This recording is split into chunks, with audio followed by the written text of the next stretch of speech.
Mi nombre es Sergio Andrés Perelli y hoy estamos comenzando una serie de 4 temas titulada Enamorándome de la Biblia. ¿Por qué enamorándome de la Biblia? Y uno de los pasajes preferidos de las Sagradas Escrituras de un servidor está en el Salmo 119, versículo 30, el cual dice: escogí el camino de la verdad, he puesto tus juicios delante de mí. Hoy hay muchas personas que dicen tener la verdad o hablan de la verdad, o que la verdad está en todas las enseñanzas, no importa de qué religión sea. Pero hace 2000 años, a quien seguimos, Jesucristo dijo a sus discípulos: yo soy el camino, la verdad y la vida. Hay una sola verdad, es nuestro Señor Jesucristo. Y esa verdad la podemos encontrar solamente estudiando seriamente la Biblia, las Sagradas Escrituras. Así que es mi deseo y oración que a través de esta serie tú también te puedas enamorar de la Biblia. El apóstol Pablo escribió varias epístolas o cartas. Tres de ellas le llamamos epístolas pastorales, porque fueron escritas a dos de sus verdaderos hijos en la fe, como él los llama, uno de ellos a Tito y el otro Timoteo. Al último le escribió 2 cartas. La segunda se convierte en la última carta que escribió el apóstol Pablo antes de ser ejecutado. Y en la segunda epístola de Pablo a Timoteo, dentro de una serie de mandatos que Pablo le dio a este discípulo, en el capítulo 3 de 2 de Timoteo, leyendo de los versículos 14 en adelante, leemos lo siguiente: pero persiste tú en lo que has aprendido y te persuadiste, sabiendo de quién has aprendido, y que desde la niñez has sabido las Sagradas Escrituras, las cuales te pueden hacer sabio para la salvación por la fe que es en Cristo Jesús. Y agregó Pablo lo que hoy tenemos en nuestras Biblias como los versos 16 y 17, 2 de Timoteo capítulo 3, toda la Escritura es inspirada por Dios. Y en el programa anterior dijimos que en griego la palabra toda significa toda. Ese es el calificativo que le da Pablo, inspirado por el Espíritu Santo, a los 66 libros de las Sagradas Escrituras, 1188 capítulos, 31.103 versículos y 773.693 palabras. Toda la Escritura es inspirada por Dios y útil para, y nos va a dar 4 áreas para los cuales es útil las Sagradas Escrituras: enseñar, redarguir, corregir, instruir en justicia. Y nos da el propósito también, a fin de que el hombre de Dios sea perfecto, enteramente preparado para toda buena obra. Esto es importante porque habíamos compartido anteriormente que hay un gran porcentaje dentro del cuerpo de Cristo, su iglesia. Número 1, que no leen o estudian la Biblia con seriedad regularmente porque están muy ocupados con otras cosas de este mundo que los distraen. Pero hay otros que realmente es el grupo que más me perturba a mí, que no creen en la veracidad de las Sagradas Escrituras. En otras palabras, que en la Biblia pueden haber ciertos errores o quizás algunas cosas que no son ciertas, no son veraces. Algunos dudan de la creación de Dios. Otros dudan de la historia del arca de Noé, otros dudan de la historia de la caída del hombre, otros dudan del nacimiento virginal de Jesús, la resurrección de nuestro Señor Jesucristo. Eso es cuestionar lo que en teología se llama la veracidad e inerrancia de las Sagradas Escrituras. Bueno, anteriormente habíamos hablado de la inspiración de la Biblia. En otras palabras, volviendo a 2 de Pedro 1:21, que nos dice que la escritura o la profecía, la palabra, no fue traída por voluntad humana, sino que los santos hombres de Dios hablaron siendo inspirados por el Espíritu Santo. Y ahora leímos de Pablo a su discípulo, su verdadero hijo en la fe, Timoteo, que toda la escritura es inspirada por Dios. Bueno, hay una rama del estudio de la palabra de Dios o de la teología que se llama la apologética o la defensa de la fe.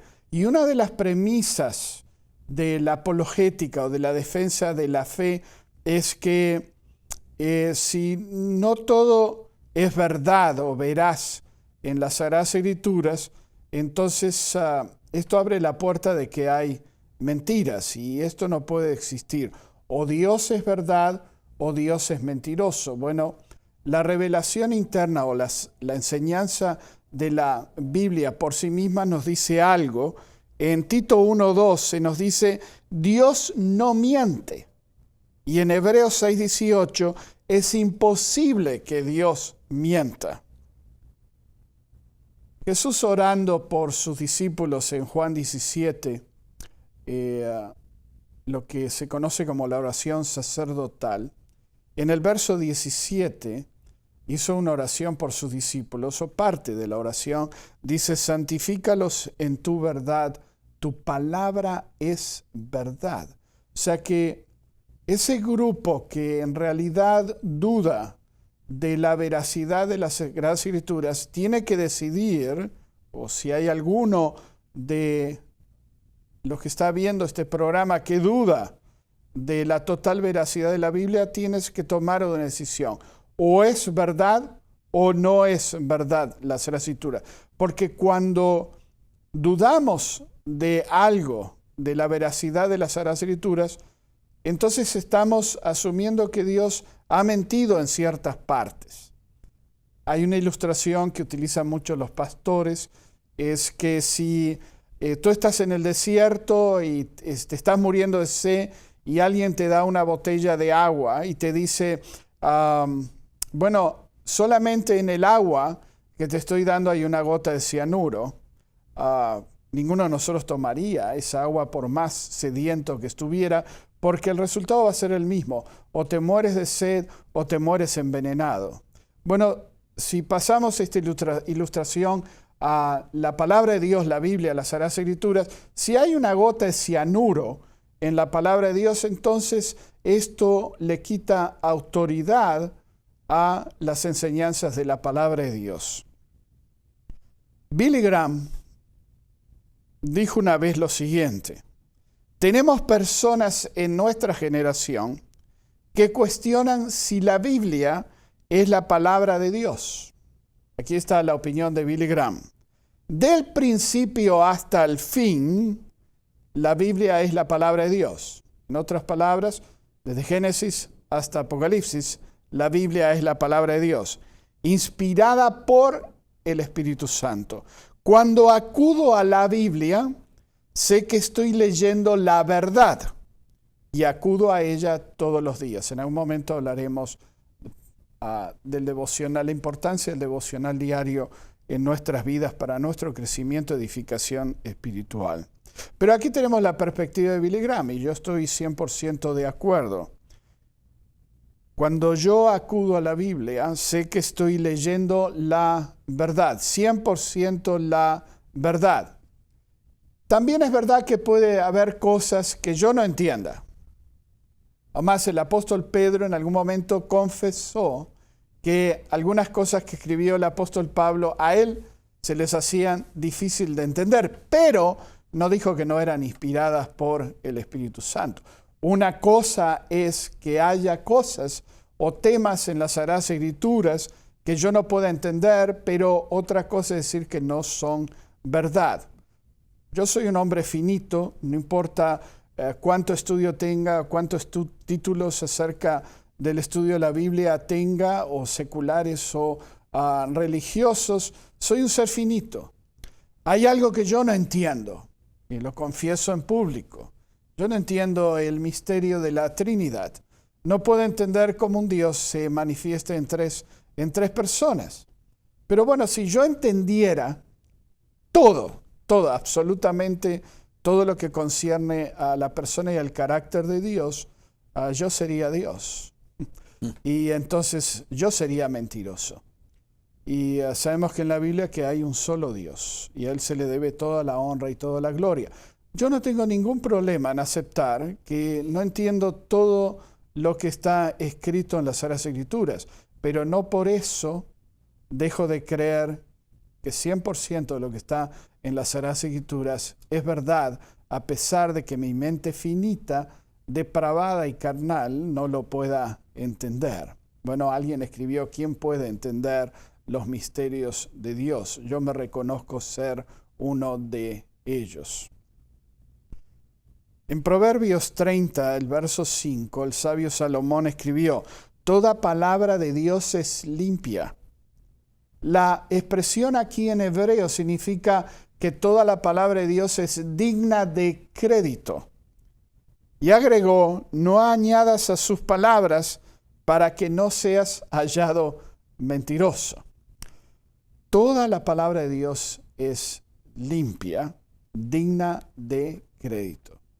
Pero quizás alguno de ustedes diga: oh, pero yo sé de algunos errores en la Biblia. Bueno, en esta oportunidad nuevamente quiero enfatizar que no hay errores en la Sagrada Escritura, por si los hubiera, dejaría de ser 100% veraz y haríamos a Dios en parte mentiroso, y ya vimos que Dios no es mentiroso ni tampoco puede mentir. Pero puedes haber escuchado tú de algunos supuestos errores que hay en las Sagradas Escrituras. Yo también los he escuchado y también los he leído. Voy a compartir algunos de ellos para que entienda el televidente que yo también he sido expuesto a algunos de estos errores, y hay varios ejemplos de personas que han tratado de descubrir errores en las Sagradas Escrituras, y lo que hacen es perturbar la fe, pero de aquellos que son, como lo vimos anteriormente, niños espirituales, que están expuestos a ser llevados por cualquier viento de doctrina y no han sido expuestos a la enseñanza sólida de la palabra de Dios. Un ejemplo: la esposa de Caín, con quien se casó Caín. Génesis 5:4, y aquí está la respuesta, nos dice: fueron los días de Adán después que engendró a Set 800 años, y engendró matrimonios, y engendró hijos e hijas. Ahora, en tiempos entre la primera y segunda generación de Adán y Eva, nosotros sabemos que la única forma que tenían de obedecer el mandato de Dios en crecer y multiplicarse y llenar la tierra y sojuzgarla era el casamiento entre los propios hijos. No podemos deducir nada diferente de esto, si no habría otros miles de nacimientos virginales, como ocurrió en el caso de nuestro Señor Jesucristo. El tema de la poligamia no era en sus comienzos, aunque Dios no lo aprobaba, era una forma cultural de mantener las generaciones por venir. Y sabemos que la primera y segunda generación, los matrimonios entre hermanos y primos no eran condenados, ni tampoco conllevaban el peligro que conlleva en estos días, en una naturaleza totalmente corrupta por el pecado que ya tiene varios miles de años de existencia. Así que no estaba condenado al incesto en aquellos momentos, pero ya cuando comienza el pecado a hacer su mella en la raza humana, Dios va a ir poniendo los parámetros. Hay otra cosa que vemos la semilla de mostaza. En Mateo 13:32, Jesús enseñó en la parábola, tan conocida la semilla de la mostaza, enseñó: a la verdad es la más pequeña de todas las semillas. Bueno, nosotros sabemos que botánicamente hay semillas más pequeñas que la semilla de mostaza. ¿Será que Jesús no aprobó botánica o biología? Bueno, no es esto. Jesús lo que estaba enseñando en aquellos tiempos, hace 2000 años, era una frase proverbial que se usaba entre la cultura judía de su época. Aparte, cuando uno lee el lenguaje original de las Sagradas Escrituras en el Nuevo Testamento, en el griego koiné, el lenguaje que se usa en el contexto es comparativo, no superlativo. Es verdad que hay semillas más pequeñas que la semilla de mostaza, la amapola es una de ellas, la semilla de ruda, y hay otras tantas. La otra cosa es que en los tiempos de Jesús era la semilla más pequeña que se conocía en el mundo de su época. Por eso Jesús, aparte de usar una frase proverbial que era común entre los judíos de su época, era la semilla más pequeña conocida en el tiempo de Jesús, especialmente en la nación donde él estaba, la nación de Israel. Un ejemplo más, la mortandad en Baal-peor, o sea, en tiempos que el pueblo de Israel estuvo peregrinando en el desierto. En Números 25:9, el relato dice que murieron en aquella ocasión en Baal-peor 24,000 personas. Bueno, unos años más tarde, miles de años más tarde, en 1 Corintios 10:8, el apóstol Pablo dice: y cayeron en un día 23,000 personas. Esto contradice el número de, la numeración del libro de Números, valga la redundancia, de 24,000 personas. Ahora, la frase clave acá que usa el apóstol Pablo en 1 Corintios 10:8 dice: y cayeron en un día 23,000 personas. Cuando hay un efecto climático destructivo en el mundo, digamos un terremoto, los números van aumentando. Hay personas que mueren en el mismo día del evento y después vemos que al correr de los días se siguen encontrando cuerpos bajo las ruinas. Otros mueren después en los hospitales o dispensarios médicos por las heridas que sufrieron, la gravedad de sus... Y bueno, el apóstol Pablo dice: y cayeron en un día, en el primer día cayeron 23,000 personas, pero obvio, en una tragedia van a seguir muriendo personas a posteriori.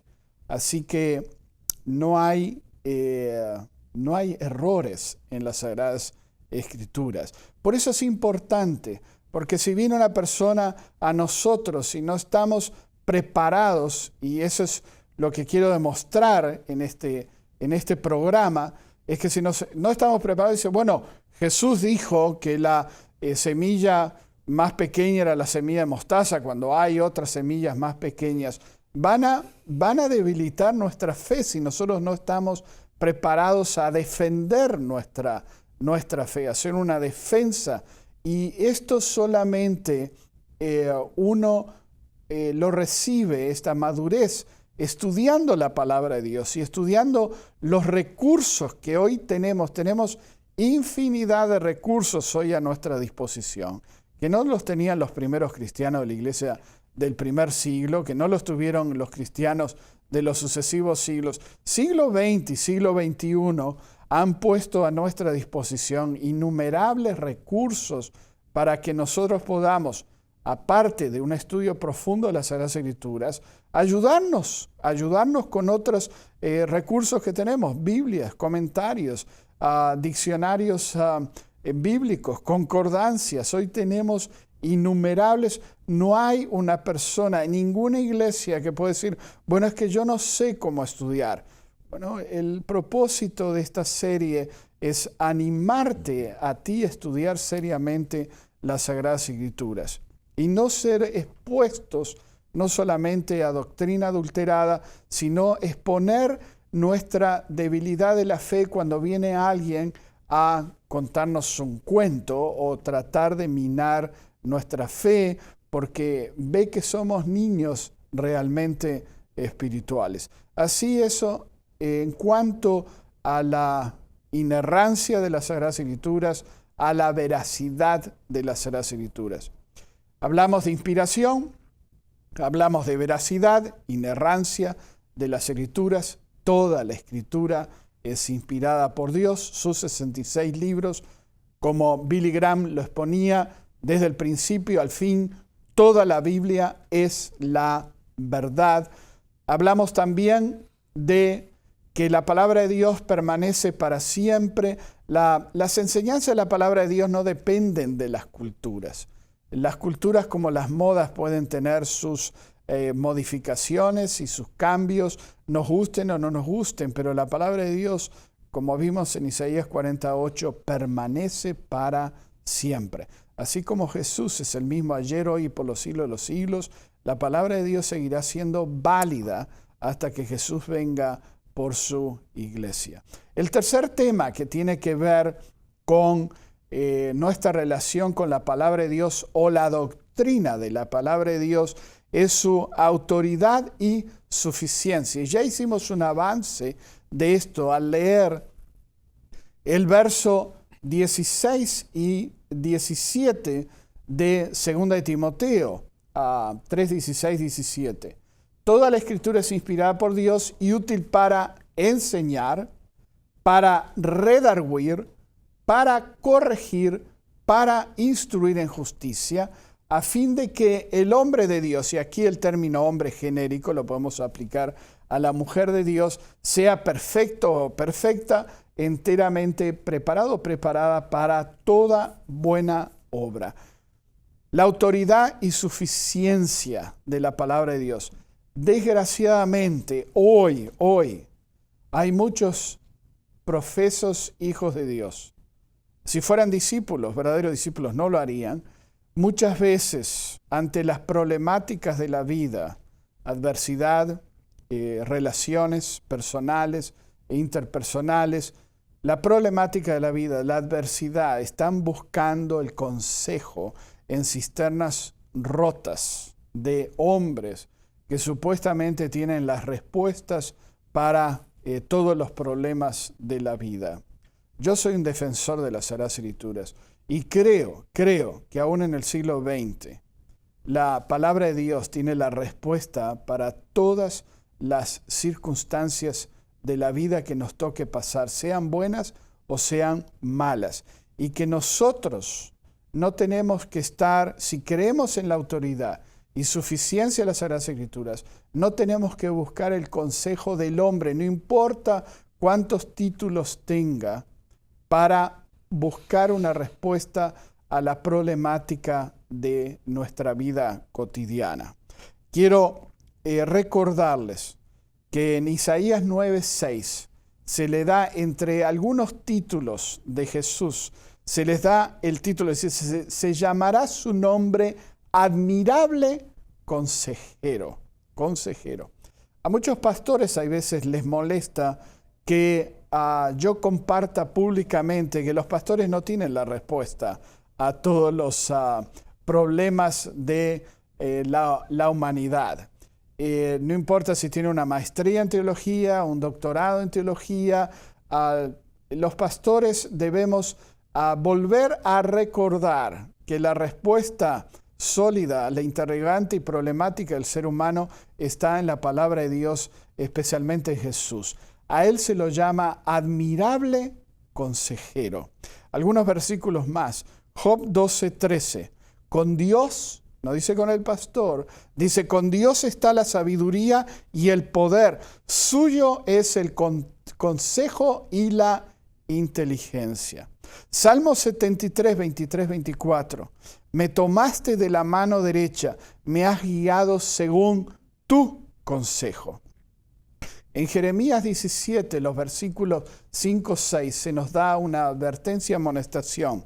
Así ha dicho Jehová, maldito el varón que confía en el hombre y pone carne por su brazo, y su corazón se aparta de Jehová. Será como la retama en el desierto y no verá cuando viene el bien, sino que morará en los sequedales, en el desierto, en tierra despoblada y deshabitada. Y más adelante dice, pero bendito el varón que confía en Jehová y cuya confianza es Jehová, porque será como el árbol plantado junto a las aguas, que junto a la corriente echará sus raíces y no verá cuando viene el calor, sino que su hoja estará verde y en el año de sequía no se fatigará ni dejará de dar fruto. Volvamos al consejo total de la palabra de Dios y nuestra vida espiritual será completamente diferente.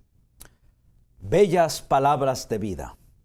Nos encontraremos en un próximo programa para seguir escudriñando las Escrituras. Hasta entonces, hasta un nuevo programa. Maestro y pastor, gracias y nos encontraremos en un próximo programa. Amén.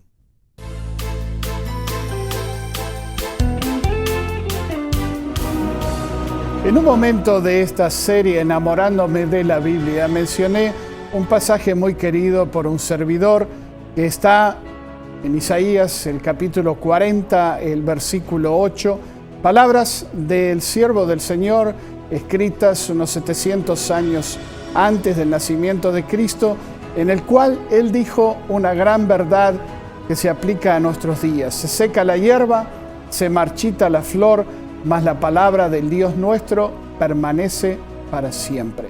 Como lo dije en la introducción de esta serie, es mi deseo de oración que tú también te puedas enamorar de la Biblia.